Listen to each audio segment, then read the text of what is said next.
All right, so we did an in-depth video about the sleeve hand. Very interesting stuff, right? I forgot to mention this too. But once you take this hand off sometimes, and Georgie goes crazy trying to cut this hand off. Okay, rip this hand. This hand. All right, take it off. All right, you see how I'm kind of following him here? Okay, that's sort of a nice little method. Because the harder I hold on to this gi, yes, I could do this thing where I'm pinning the hand or keeping it really tight. But if he's driving this elbow back this way, and there's a lot of tension here on the fingers, right? Maybe I cannot hang on, okay? So as he's throwing this elbow back, go ahead. I'm following it in this sort of loose position, so there's not too much tension on my hand, okay? So go ahead, drive that hand back. Whoa, Kosoro here, okay? So that's a nice little trick that I forgot to mention. Okay, now we're talking about the lapel hand. This is crazy. We're gonna talk about lapel hand, right side versus right side. Right, so righty versus righty here. Depending on what my opponent is doing with his hand, my hand's gonna sort of change, right? I'm gonna react and adjust and adapt. But generally, let's just say there's no tension here, right? I want my hand by the collar bone, not collar hand, collar bone. What I want to be able to do here is I want to turn this hand down so I could put my hand on his chest, okay? From this position, if I do decide to go up and push his face, I have a nice post, okay? I could change my angles and have a nice pushing position, okay? So I have a nice pushing position here. Boom, right? I'm very strong in this motion, okay? It's like an incline bench press. Very strong in that position, okay? If I want to drive into him, okay, as opposed to doing a tricep press, I could rest my forearm onto his chest and then drive him back this way, right? Using sort of this frame. Okay, so now I have a lot of driving force, and you see my hand is by his ear. My wrist is resting on his collarbone, okay? So it's kind of like this. Very, very strong position, okay? So now I can go across and punch him in the chin, or I could go over the shoulder, rest my forearm, and I could also bring him in with a nice bicep curl, okay? Notice the position of my wrist, very, very strong. Of course, it's gonna be very, very difficult to take George and then break him off balance with just this motion, okay? But it doesn't work in itself in a vacuum. It works with a sleeve hand, okay? We talked about controlling the sleeve hand here. So now there's down and then back towards me here, okay? So there's a little bit of this. So now the shoulders are turned. As he's returning the shoulders back, koji here, okay? And notice the position of my hand, right? Very, very strong pushing position for driving this koji or driving across and going osotogari here, okay? I like this hand position right by the collarbone because look, I can open and now I could go under for seanagi. I could go under for taitoshi, okay? Or I could go a little bit high. And then I could control the head a little bit better for moves like uchimata. If I want to bite up into the back here, it's a very short distance from the collarbone here to the back of the neck, okay? And you commonly see this kind of a position. I actually like the sleeve here. So now, right, I control his head, his posture, very, very strong position, elbow frame in the way. Just in case he has a ogoshi to the left. Uh-oh. If I have this frame in, it's hard for him to close this distance. I decide when to release and then throw my hips across and control my opponent's head. So the collarbone position is ideal, okay? We talked about across, over, right? Very, very strong pulling motion from here because I have from this position down to my lat pull here. It's kind of like doing a neutral grip chin up. I'm very, very strong in this motion, okay? So that's why I like to keep my hand here.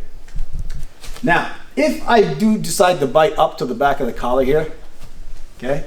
Now, moves like ippon seanagi, very, very difficult because I have to release and go underneath, okay? I can't really go morote seanagi from here. So it's gonna limit me, but I have more control over his posture, okay? So it's sort of a trade-off. If you're down here, obviously you have morote seanagi and morote seanagi only. Okay, so that's also a trade-off. I like this sort of medium ground where if he's biting his hand down, I could still go seanagi and work from here. And if he gives me the opportunity, I can go up and then work sort of this dominant position, okay? If he's pinning this elbow downward, biting this hand up is going to be very difficult because as soon as I release my grip, oh, it's going to go down, okay? In this case, if I want to go up, I don't simply let go of the lapel to go up, okay? There's downward tension, give me downward tension, right? I release down and then I drive this hand up, okay? Because he's pushing my hand down, I release, and when I release that way, off balance him, now I can bite the hand up, okay? And then the same concept as we talked about on the sleeve hand, right, adjusting, so now it's very, very secure. And now I can sort of take my time. I can attack Kosoto here, Kochi, pull the head down, and then going for a big hurrah, if I want to, okay? Maybe it's there, maybe it's not, who knows, okay? So lapel hand, okay? My finger, not so powerful, okay? This one finger. It's sort of like this hooking position where I'm catching it, and it's kind of like you're fishing. Is it fishing? Tsurite means fishing hand. Tsuru is like, you know, fish. Not like literally fish, but like, you know, trying to catch reel and bait or something, okay? So this kind of a thing. Once I have this and I feel tension here, I want to move this elbow and move the arm to make it difficult for him to settle his grip, okay? Now I did the video, Why the Japanese Shake the Gi, so you guys can check that. But commonly, if I want to move this arm to sort of take this hand off, it's in this motion, okay? So if I'm watching it here, it's up, down, this way, okay? Up, okay? He goes up, down, all right? And then all the same ideas here. Hand's very strong. Sometimes he puts his chin over the hand, okay? This is very common. We talked about how to control the sleeve. And from here, look, I release the wrist, go up, and return his face to me, okay? So now I'm back here. So if I want to go solo, look, I have good pushing power with my lapel hand, okay? So all these things have to work together, like the sleeve stuff, the lapel stuff, right? They have to kind of work together. And sometimes it's very, very difficult to just kind of do these things. You could do all the same stuff that I'm doing back to me. So in this case, dead even, we're both thinking about this stuff, showing the attack, adjusting, and now gaining position here. This is going to be very, very important, okay? You can pin this elbow down, right? Driving your weight here, or you could drive this elbow down and hang off his neck here too. Okay, so now there's downward pressure. Now he's sort of carrying my weight, okay, which is going to be more taxing for him, right? You feel the weight kind of, I'm hanging my weight off of him, okay? And notice I could put my feet outward, and now I'm pretty mobile, but I'm sort of hanging and driving my weight onto my opponent, okay? So I could drive my head in there, right? Moving, right? Adjusting, right? This is a really huge pain in the butt here. Bang, right? Cut in the hand. Now this is, now it's going to be really hard for George to recover from that. There's tons of pressure, right? And have good hand position. Okay, that's what it's about, good hand position. You know? People think like, oh, you do judo, your hands are very, very strong. I mean, kind of, but a lot of it is these little tricks, right? There's technique in the way you grab the lapel here, okay?